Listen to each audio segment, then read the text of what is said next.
Hello, everyone. This is your girl, Donna D, aka the Urban Mommy, and I am back with another podcast. Today, I am joined by the, the relationship goddess, the love coach, Miss Nookie. Welcome. Hello, hello, hello. I'm so grateful and happy to be here. Thank you for Good, inviting me. good. Thank you so much for coming. All right, so we're going to jump right on into it. So, can you tell everybody who you are? Who is Miss Nookie? Where did she grow up? Well, Miss Nookie, I'm a love goddess. I'm a certified love coach and sexuality educator. I was born and raised in Poughkeepsie, New York. It's a town that's about an hour and a half north of the Bronx.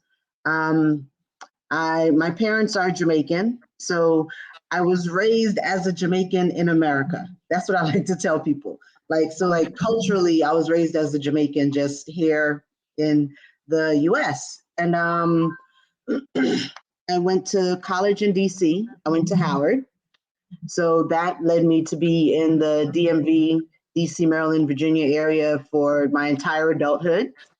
Okay. Last year, August, was when I moved down here to Georgia.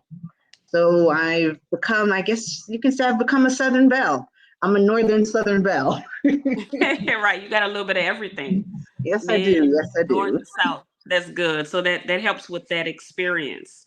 Okay, so you did say that you were a sexuality coach. Did you say that? Sexuality educator as well. What? Yes. So what is that? Okay, so all of this love coaching, sexuality educator, it's like a lifelong passion.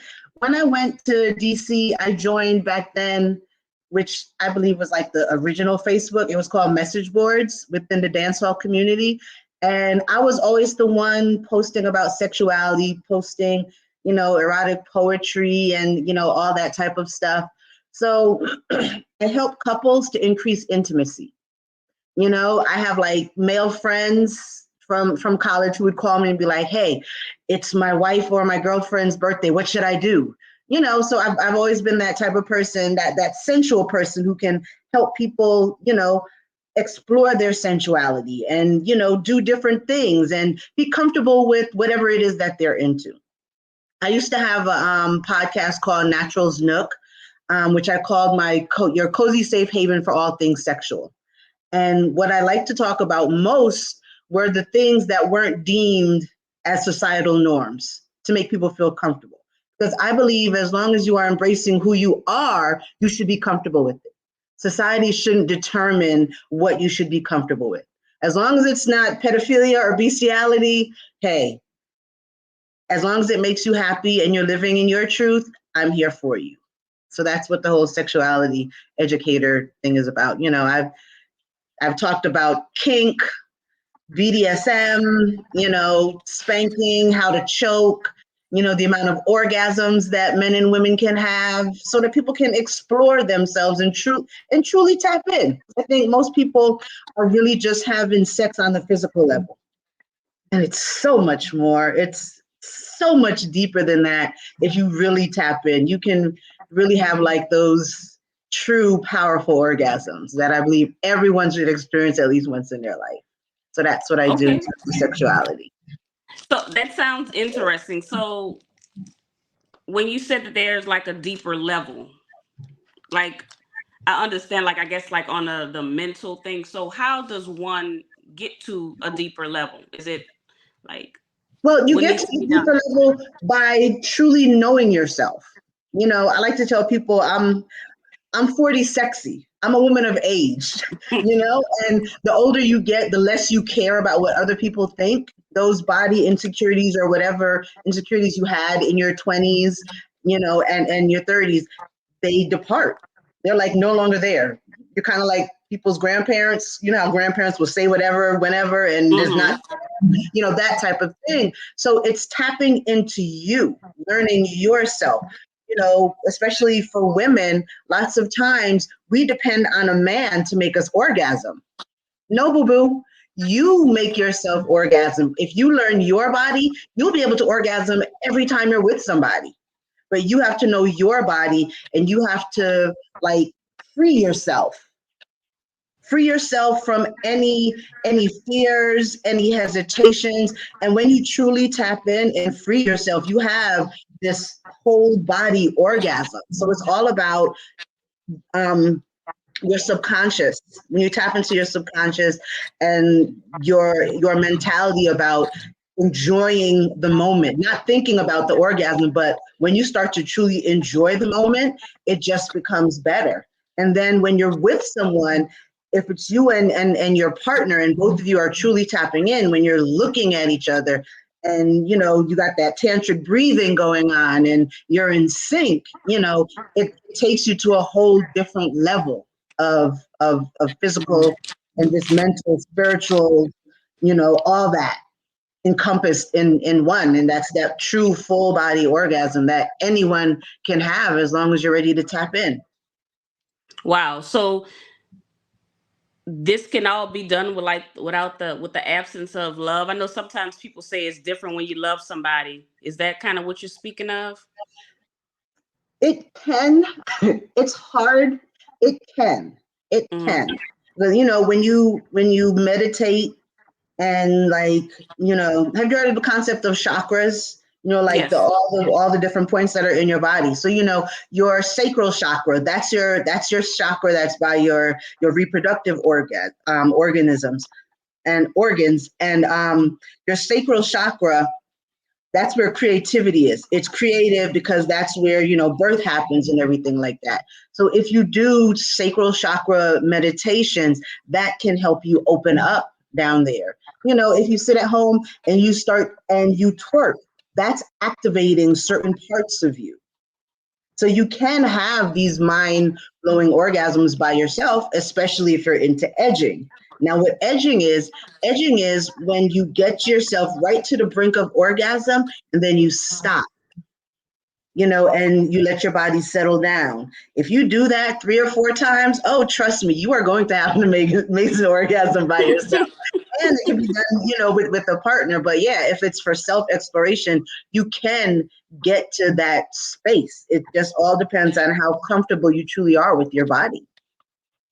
So when did you become so comfortable? Because I know kind of growing up, people used to always, I won't say look down, but it was something that people didn't really speak about a lot, like, self pleasuring and stuff. It was kind of, taboo. But now people speak about it more. So were you always so open with it? No, because if you were to talk to any of my friends from high school, once they saw Naturals, they're like, this is not the person I knew growing up. And it was just the type of thing where, I was in college and I got my heart broken. When I got my heart broken in college, I just said, I became dog hearted, where I was just out to bust that nut. Mm. So it was just a thing where I got my heart broken and I was like, you know what, no man is going to control my pleasure. I'm going to take control of my pleasure. Mm. So maybe that broken heart is what kind of propelled me to just own it, be a woman who knows what she wants, because just like you said, it's always frowned upon when women are highly sexual. We're deemed as promiscuous and yada, yada, yada. No, it's us taking control of our sexuality. It's us knowing what we deserve pleasure. We shouldn't just be having sex because the man wants us to have sex or just because we want to have babies. Because what are men doing? They're out there busting nuts freely as ever. So why can't we? So it was just that whole thing where I got my heart broken and I was like, all right, I'm done with love. But the sex was so good that I got to keep having the sex. And that's what kind of propelled me in this direction. Okay. All right. So we're gonna switch a little bit to dating. So I know you have a group called the Single Society ATL, and I'm sure Yes. at some point you may branch out a little. So can you let us know what made you start the Single Society? Well, being that I came from up north, I realized that there's a difference in the dating culture down south. Like when I was up north, I actually went on dates. Men actually took me out to eat. And then coming down here, it's a culture of men don't want to take women out to eat because they've been exploited by women so much. Men feel like, women just want their bellies filled or just want a bill paid. So the relationship dynamic, it's fractured. Mm-hmm. Online dating, it's I know people who have been successful with online dating, but it can be any spectrum that you get when you're online dating. So I began Single Society ATL so that I can get singles together, and what I want to do is have events to kind of take off the pressures of that first date. So once I get the group to a certain number, I'll have like monthly meet and greet events. And, at the meet and greets, it won't just be, okay, you're just going to come to a lounge and chit chat. I'll have like conversation starters and stuff like that to make it a little more easy and for people to ease into actually showing up for themselves. Because I think what's missing in the dating world because of online dating, because of COVID, what's missing is that person to person interaction. So that's why I created it. And within the group, I have like daily questions. They may be about relationships, they may be sexual. Like yesterday's question was, when did you have your last dirty dream? So we talk about things like that. Or, what are you willing to do for your person in a relationship? So the questions, they range from relationship and sexually oriented, and just any fun facts. I have Fun Fact Friday, where I may talk about something sexual. I'll talk about how the clitoris has 8,000 nerve endings in comparison to the penis, and how both male and females can have 14 orgasms. So that's like Fun Fact Friday. But it's just a group to kind of get the conversation started. Have people get groups so people know, don't come here trolling, don't come here laughing. If someone is telling their truth, they're telling their truth. It's a safe space, just similar to Natural's Milk, your cozy safe haven. A safe space for people to just be free and speak free about relationships. And I'm hoping, once it gets going and I get the meet and greets, to have like a membership program and to eventually do matchmaking to really help, help people truly hook up, because we all need help. And we all need help because our culture on a whole, no one ever taught us how to date. No one Right. ever taught us how to date. My parents, they were married for 47 years, together for 48. And with all of my family, I've seen all of these examples of love growing up. But the one thing I noticed, no one ever told me how they got there. It's Mm. just we're in love, and these different interactions. I have one aunt who was married within 6 months, and they've been married for over 30 years. I have another aunt. She was with her husband for about 15 years before they got married. I have an uncle who had a child with his now wife, and they separated for like 10, 15 years and then got back together, and they're in love again. So I've seen the gambit of different things that love can bring, but no one ever taught me how they got there. No one ever taught me, what are the things that you're really supposed to look for, and all of those things. So that's why I'm here to help change that dynamic and bring love back into us. Allow people to learn how to open their hearts to receive love, because I think that's what it is. A lot of us, we have closed hearts. So we don't know Yes. how to receive it. We don't know how to act when we get what we say we want. And sometimes we don't even really know what we want. So that's why I'm here to like change people's mindset. And I believe that all it takes are simple mindset changes to truly get what you want. Hmm. And just thinking back what you said about dating, that is so true. And I didn't realize that it was a regional thing. So I didn't realize that it was different in the north. But I know down south we don't date. And actually that was one of my questions. And the question is dating dead? But now I see that it's just kind of in the area you're in, because usually we find somebody, we like him, we talk for a couple of weeks or whatever, and then we like Carisha. We go together. You know how she told Pup Diddy? We go together real bad. So it's like you're dating. I don't even want to say dating, because if we talk to one guy and we're seen with him, and then if we go on a date with another guy, it automatically goes south. People automatically assume you're having sex, even if you are having sex with both of them. They automatically assume you're a hoe because you're out with this guy and you're out with that guy. But like, I have never seen a real date like on like they do on TV. Like, never seen it. I mean, when I was a young girl, a teenager, I went to the movies with a guy, and I guess you could consider that a date. But as an adult, I don't think I ever went on a real date. And see, and that's the problem because dating dating is you're collecting data. You're getting to know someone. Dating doesn't mean having sex. I believe that women should date multiple men at one time because you're getting to know them. I believe that your first date should be a coffee date or an ice cream date or a park date. Your first date shouldn't be more than 45 minutes. Why? Because you're just collecting information. You're just getting to know that person. I don't believe that your first date should be a big, elaborate dinner because what if I don't want to talk to you for 2 hours? You know what I'm saying? Right.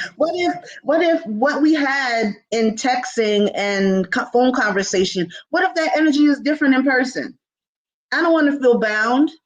So it's a process, and those simple little dates, 45 minutes, that gives both of you enough time to act, and it's also about the questions that you ask, Mm-hmm. because we've been asking really superficial questions. How many siblings do you have? What's your favorite color? No, that doesn't tell you anything. We need to ask questions that'll give us the information that we want, because ultimately we are looking for someone whose relationship goals and relationship values are in alignment with ours. Correct. And that's what I'm saying. We're just not doing it right. And, and we're all very sexual. So, it's two sexy people. And especially if you go out to dinner, you're drinking and it's nighttime. So you're more likely to get frisky. I'm not saying you can't get frisky after a coffee date, but it's just, if you have the mindset, okay, I'm going on this date to get to know this person, to ask them some questions, to see what type of rapport we have, it's a different mindset. And it's like saying, so are we going to go out on a date? Like, if you meet someone, you should be on a date with that person within 2-3 weeks tops. If you're still talking on the phone after a month, I don't believe that person is serious. Because especially men know what they want. Yeah. They know what they want and they know who they want. So if you're 4 months in and all you're doing is talking on the phone, boo boo, I'm sorry. Because he's getting it from someone else and he's just kind of holding on to you to see whether or not he can get it from you, or you're like that backup chick. And as women, we need to stand in our power more. Be feminine, have your boundaries. That's what it is. We don't really set our boundaries and let men know what we expect. Because a lot of men, if you tell them, well, I expect you to take me out on a date. Oh, I ain't going to take you out on a date. Okay, well, this isn't working out for me, and I wish you the best in your search for love. Like, that is my catchphrase for ending any dynamic that I'm in that I'm not happy with. That is Wow. my message. I'm sorry, this isn't working out for me, but I wish you the best in your search for love. So The crazy why do you think so many people are remaining single? because I think a lot of it is the influence of TV. Think about it. As a little girl, you're taught that you're a princess and your Prince Charming is gonna come. And because I love rom-com. I'm in love with love. I just am. You know what I'm saying? And you see all of these whirlwind, big suggestions, and it seems so easy that when people start to date purposefully, they get frustrated. Because I have this with a lot of my clients where and seamless to say, it's kind of split in the middle between men and women who are just like, oh, I just keep meeting the wrong people and dating pool is shit. It's a shit show and da da da da da. And I'm like, well, change your mindset about it. When you meet someone and it doesn't work out, afterwards, sit with that. Sit with it for a minute. Because that's another thing we don't do. We don't kind of like think about what just happened. We just throw it away and keep it moving. Think about what was the good parts of you and that person, what were the bad parts of you and that person, and know that the good parts are going to be added to the next person that you meet. And know when you address the bad parts, you know what you're not going to accept anymore. Because when you know what you're not going to accept anymore, you don't waste your time. Most men who I meet barely make it past 30 days. Very few make it past 30 days because when I tell you my discernment is turned up, I just was talking about that. I don't have time for the BS. And that's how I look at it. All of the good qualities are stepping stones bringing me to my person. So if you change your mindset, you may not be single. You may not be miserable about being single as much. And I believe in taking dating pauses. Take, pause to just regroup, just focus on something that you like to do. Do that self-love, those nice self-love baths, take yourself out to dinner. Pause every now and then. If you feel too frustrated, because that's one thing I noticed about online dating. If you're online dating for like 3 months, by that third month, you are getting just shitty ass matches. So if you like pause it for a month and go back, it's like the algorithm brings back the good ones to the top. So, and just know that it's a process, and maybe only about 5% of people will boom hit it the first time.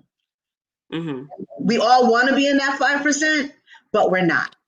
Right. And we need to be real about that and just know what your approach is, know what you want, know what your questions are, and then that'll help ease the pain. I'm not saying it's going to be easy, but it's easier. Okay. So a couple of months ago, Ebony K. Williams went viral because she made a comment saying that she wouldn't date a bus driver. Probably about 2 or 3 years ago, B. Simone said the same thing. She said she wanted somebody that was equally yoked. And they drugged both of them for filth. Now I personally see nothing wrong with it. I mean, if you want what you want, and I think everybody should be able to have whatever, if that's what they want. If a man wants a woman that's, boom, bang, bam, that's what he's gonna look for. So I see nothing wrong with a woman saying I want a man that's this, this, and this. So what do you think about that? So I completely agree, because my thing is, being a woman of age, I'm no longer down for the struggle love.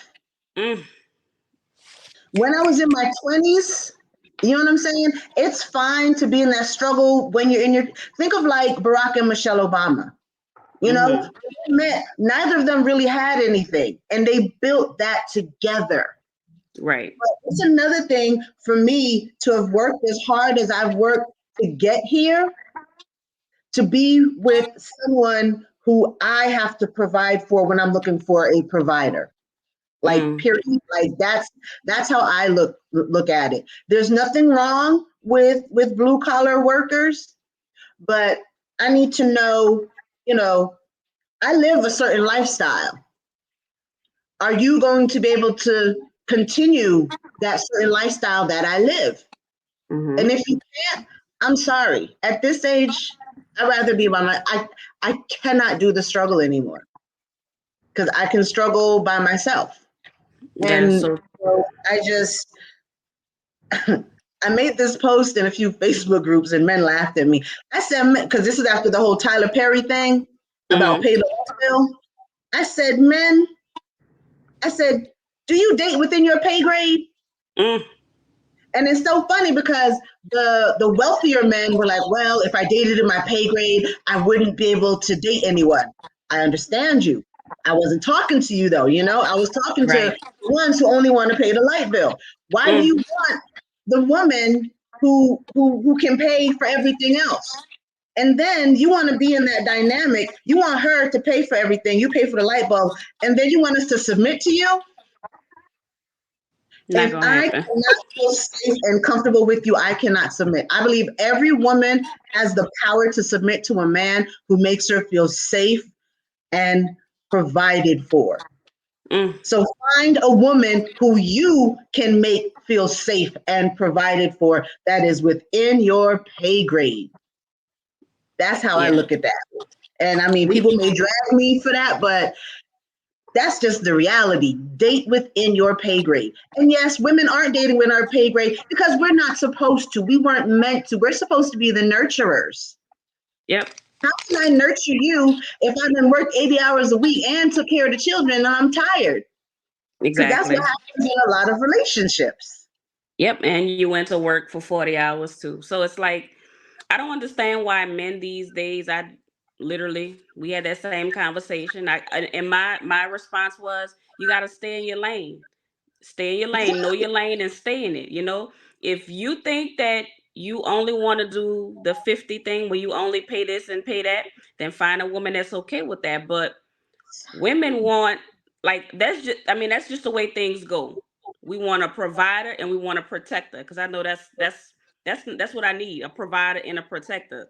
And I don't understand why men think that a provider is such a bad word. You say provider and they acting like, oh, you such a gold digger. I'm like, who raised y'all? And it's not gold digging. And also women need to understand that when you have that provider and protector, you need to treat that man like a king.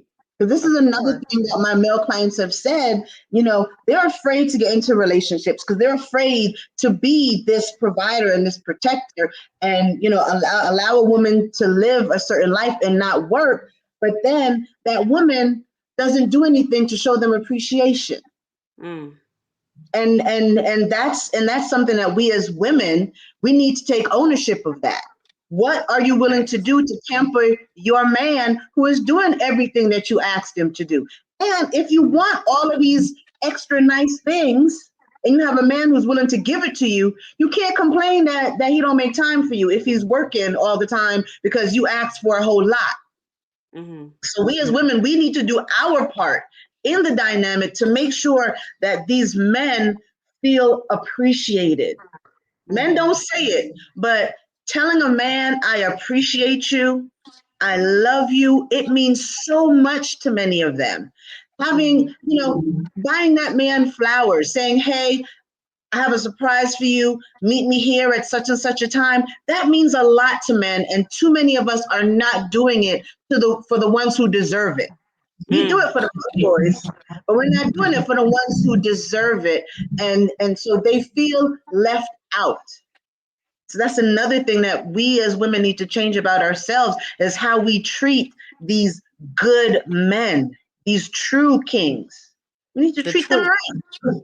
heavy on true king. So if y'all not one of those protectors and providers, it's definitely not for y'all. Because I could hear it now. Oh I yeah. can hear it Oh, now. you just bougie. You just want all my money, the money that you really don't have, because my bed is probably better than yours. And that's the thing.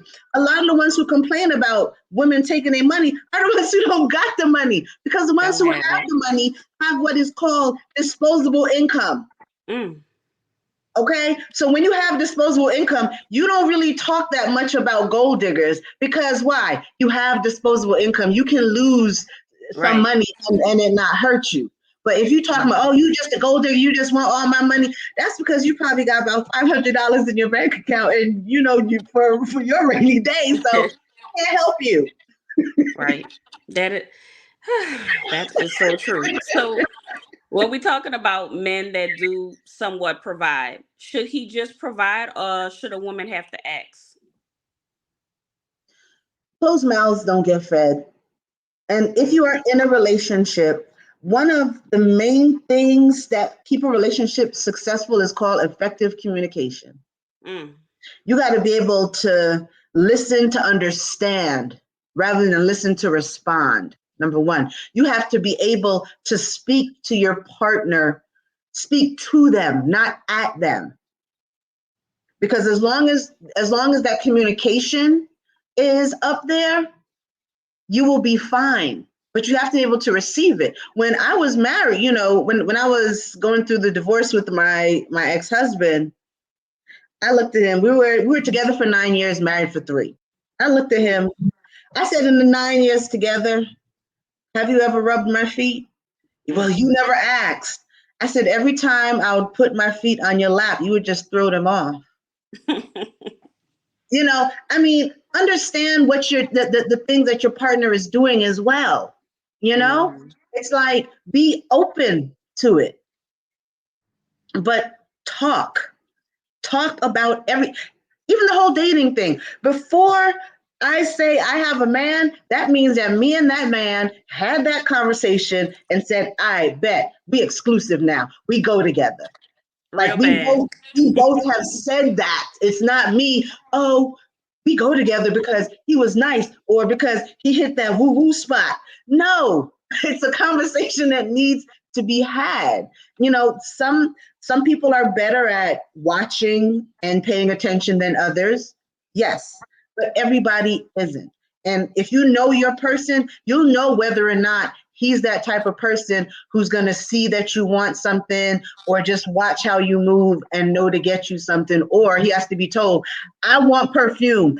I want you to buy me Fenty. You understand? Some people, you got to be that direct with them. But you got to know your person. You can't get mad at your person really not doing something if you didn't specifically say it because they weren't catching the hints. The hints. All right. So speaking of that, let's talk about a high value man. The Okay, whole so concept of that.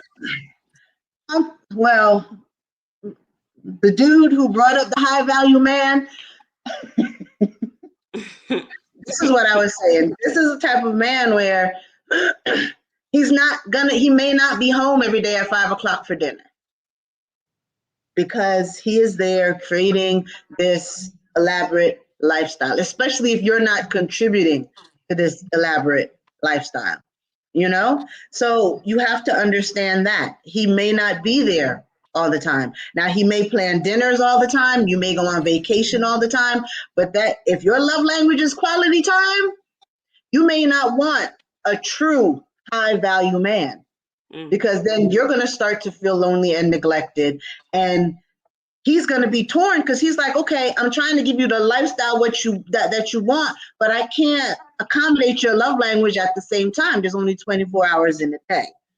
Mm-hmm. So it's that concept of knowing if you want a lot of shit, you're not going to get a lot of time. Mm-hmm. And with high value men, and I know this is an opinion that people are going to frown upon, I mean, they have the means to step out.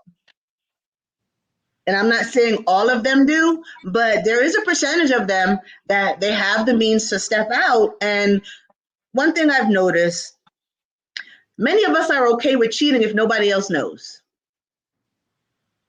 So if you are that type of person, be that type of person. Allow him to do what he wants to do. Don't bring no one else into your dynamic. Allow it to happen if you are that type of person. If you're not, then maybe you need to make your own money or you need to find someone else, because it is more likely that many of these high value men are going to step out. And you could be the best wife in the world, because some people, I don't believe monogamy is natural. I don't believe it's natural because anything that you have to try to do, to me, is not natural. So the fact that we're attracted to many people and we stop ourselves from being with those many people when we're with one person. Mm-hmm. And we need to understand that dynamic about ourselves. I mean, to understand that dynamic about our partner. That's why effective communication is so important in the beginning. From that first date, you need to start talking. Because what kills me is when people have been married for 10, 20, I never knew he was like this. That means you weren't paying attention. That means you weren't having the conversations. That means when red flags came up, you didn't address them. Maybe you didn't know how to address them in a safe space without starting an argument because you never learned how to effectively communicate with each other. Mm. So like this is what makes relationships so hard, because it's two people who have to first learn themselves, learn whatever their childhood trauma was that they have to overcome, learn what their triggers are, and then to be able to feel vulnerable enough with someone to tell them this and have them accept you for all that you are, to actually come together and grow together. And it's a lot of work that we as a culture, no one tells us how to do it. And by the time we learn how to do this stuff, we're in our 30s and our 40s. Right. So So, we can change this dynamic and teach our children to address things, teach our children to show up for themselves. I have a 16-year-old son, and he shows up for himself. If he feels, a teacher may not have graded something or said he missed something, he will speak up for himself. And I'm teaching him that now so he doesn't become this adult that is just being led and told what to do. We have a voice. We all have to learn how to use it. right. Okay. So, did you see the thing? Actually, I just posted about an hour ago or so with Marlon Wayne saying the reason why he never got married because his mama was always going to be number one. Okay. I understand that dynamic, and I'm a boy mom, and I always tell people, because many people who meet him are like, he is never gonna leave your side. I said, oh the hell, yes he is. I said, because he needs to go out and fuck up. You know what I'm saying? He needs to go out and experience being an adult. He needs to learn how to thrive on his own. I know that we have this connection that no one will be able to come to, but when he is at a place where he starts dating and he finds his wife, I will know what my place is. And if I have to check him, then I'll check him. It's that type of dynamic. And the sad part is many single moms out there, and this is something I talked about on my podcast a long time ago. When you're a single mom, stop telling these 5 and 6-year-old boys they're men of the house. Like, that's toxic masculinity, to let a 6-year-old think that he has to all of a sudden be a man and provide and protect for you. And that's where that dynamic comes in, where boys feel like mom is my everything. I'm your teacher. And as a mom, I can only teach him but so much. He has male figures who he can talk to and stuff like that, but I can only teach him so much. But as moms, yes, we love our boys, but we want to make them men who are comfortable being leaders of their own households. And that should be our main goal. Allowing them to, learn love from us, learn how to receive love from us, but then let them go and, like I said, fuck up and come back to you and ask for advice, and then, go back around. Because, my son loves to cook, and every now and then he'll say, Mom, I can't wait until I can cook for my family. So it's embedded, instilling in them that I'm always here for you, but you are going to have your own at some point in time. And it's so sad that he's never been married because of that, because it makes me think, what is he going to do when his mom passes? And it's a dangerous connection to keep with your children. It is. It is. So I know we kind of talked about the cheating thing, but I was listening to some of the videos that you had and you spoke about being cheated on. Is cheating a deal breaker for you? At this point, honestly, I can't say that I know, because I would want to sit and talk about it. Why? Why did this happen? Is there something that I'm not giving you? Is this just how you are? Because, like I said, not everyone was meant for monogamy. Right. And if I'm expecting someone to accept me, and all of my sexual proclivities, then how can I not in turn, do that? And my thing is, okay, if you want to see other people, then let's do the open relationship. Mm-hmm. Because one thing I was mad at after my divorce, I was like, you know how much dick I passed up for you? So, I mean, and I'm a very sexual person, so if that's the dynamic that you want, where we talk about, stepping out or having each of us having a boyfriend or girlfriend on the side, we can do that. So that's why I say I can't say that cheating is an absolute deal breaker. But if we have this conversation and we agree to XYZ and you go against the XYZ, then I'm definitely out, because apparently you're not mature enough to have the conversation and stick to it, or have another conversation when you start to feel differently. Effective communication can solve anything. So I'm down for the monogamous relationship, or I'm down for the open relationship. Either Just one. let me know. But men don't want that. Men can't imagine another man being with their women, and that's the problem. We women are here. We are tapped into our sexuality. So please, you're not gonna hold us back no more. I know that's right. So, and I saw one of the parts you talked about with cheating. So you like me. So every time I speak with a love coach, I ask them about, details. Do you want to know? And they're like, why? And I want to know. So I saw one of your videos and you were saying that it hurt worse because he cheated with somebody that was ugly. Yes, it did. Oh my God. It was a blow to my ego. Yeah. Because it's like, if the girl look better than you, you're like, all right, I can see it. But I'm like, Right. oh, damn, is she freakier than me? Like, what was it? Like, Right. I feel like, I know I'm not the most beautiful person, but she a little hard in the face. Like, it messed with my ego so much. Yes, it And that does. was back when I was in college too. So, everything fractures our ego back then. So it was just one of those things where it took me a while to just be like, it's not about looks, it's more about them. Mm-hmm. And it's not your fault. It doesn't have anything to do with you.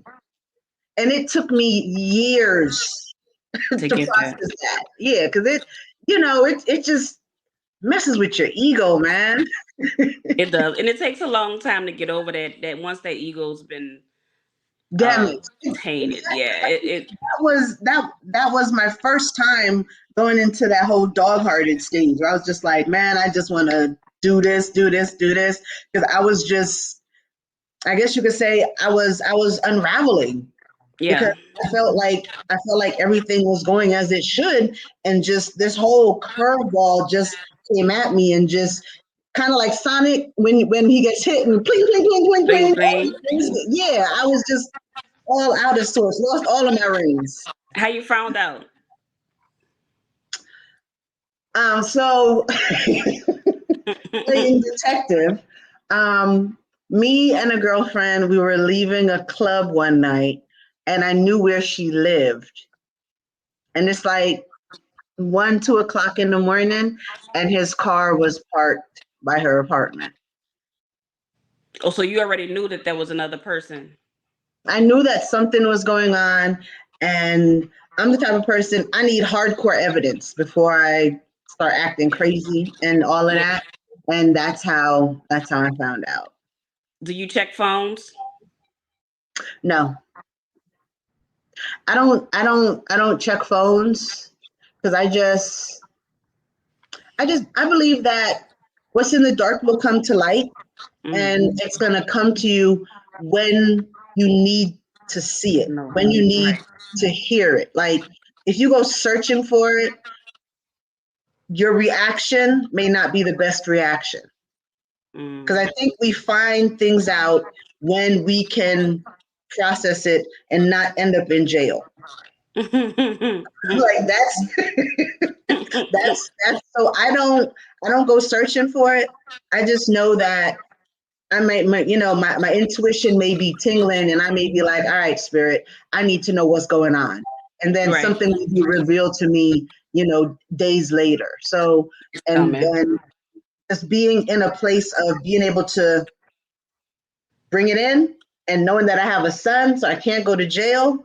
My son is Mhm. my savior in a lots of respects because he's kept me out of doing craziness, thinking about him.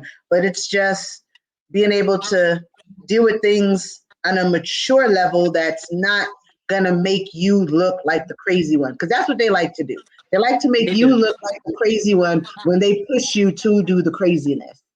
And I, Yes. my ego doesn't want to give anyone that satisfaction either. At all. All right. So another thing when we kind of spoke about the high value men, I'm not sure how familiar you are with what's his name? Kevin Samuels. Yeah, yeah, So I that's was what I at was the talking about. Yeah, the yeah. concept. He's gonna. Oh, trust me. I used to take notes about what he described as a high value man. I used to listen to him. Okay. So I was talking to a guy this weekend and he was saying that him and a girl he was dating, they broke up because they got into it over Kevin Samuels. So we were talking about the rating part when he would rate. I didn't see a lot because I'm not gonna lie. It would turn my stomach listening to him. Sometimes only not because of him himself, but because he would empower all of these low value men Hmm. to be out there believing that they are high value men. So you got low value men sitting out there saying, well, you're not a 10, you're not a 9, you're not an 8. And I'm like, and neither are you. So it's like, so that's what really bothered me about Kevin Samuels. So he might have got the women where they're supposed to be, whatever. I don't know. The what bothered me was how the men in turn use that like, why do you deserve a six-figure man? Well, if that's what I want, that's what I want. If you not that man, then I'm not talking to you anyway. So why does it bother you? So, what are your thoughts on that? Well, see, the whole rating system and all of that. That's kind of what messes people up as well. Yes, we're attracted to looks, but looks eventually fade. That they do. And it's about the person. What is that person going to do for you? How is that person going to pour into you? And how are you going to pour into that person? So that Yeah. portion of him, it was like, okay, all you are talking about is looks. And oh, how educated they are don't matter. But then that goes back to those low value men who can only pay the light bill, but they looking at these women who have, kept their bodies up and who are doing it all by themselves. So make it make sense. Mm-hmm. Like you like who you like. We all have those things, but at some point in life, you start to realize that's not the main thing. That's not Right. what's most important, because those looks will fade, or those looks will keep them, being tempted to go out and do other things. It's all about the person. That's why we need to get to know the people. Do you want a six-figure person? Yes, I want a six-figure person. But I also need a six-figure person who is on my level, Mm, mentally as well, emotionally. mm, Can we be two? Can we be two bosses who are leveling up? We both have our own, and then together we do something where we level up even further, and we have mm-hmm. this open communication. I do believe that exists.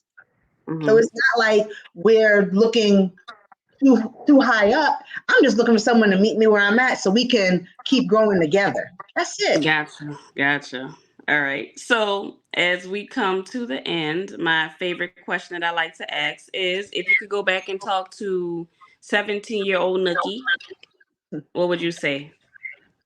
What would I say to 17-year-old Nookie? I would say know who you are, figure out who you are, believe that you are beautiful, believe that you are valuable, and stand up for yourself no matter what. Live in your truth unapologetically. That's what I would say to my 17-year-old self, because those are some things that I struggled with back then. Yeah. Okay. All right. So that's deep. Yeah, we of course we're coming to the end. Thank you so much. The time always flies when we're having fun. Yes, it Can you let does. everybody know how to follow you and how to join whatever you have? Like if I know if they're in ATL, they can join your single society, but there's anything else you got going on, a page they can follow you on? Well, I have my Miss Nookie Facebook page. And I mean, Single Society ATL, it is for ATL right now, but as it Mhm. expands, I will bring it to other markets. So Okay. anyone can join, you know, for the content, for the discussions, you know, if you just want to be around some like-minded individuals, that's Single Society ATL Facebook group. On Instagram, I am Miss Nookie NN. So that's how you can follow me on Instagram. So those are the ways that you can catch up with me. Miss Nookie NN on Instagram, Miss Nookie fan page on Facebook, or Single Society ATL. Those are my three outlets. Okay. All right. Thank you so much. And I truly appreciate this conversation. And I have a feeling that we're going to have a part two because it was really good. Thank you. And thank you all for staying all the way to the end. I hope you enjoyed this conversation because it was a good Thank one. It you. was Yes. definitely Thank you so thought-provoking. much. Yes, thank you so much. And I am ready and willing to come back whenever you want me. This was such a good time. I appreciate you as well for inviting me. Good. I appreciate it. All right. So good night. And if the Lord said the same, I will see you all next week. Bye Peace. bye.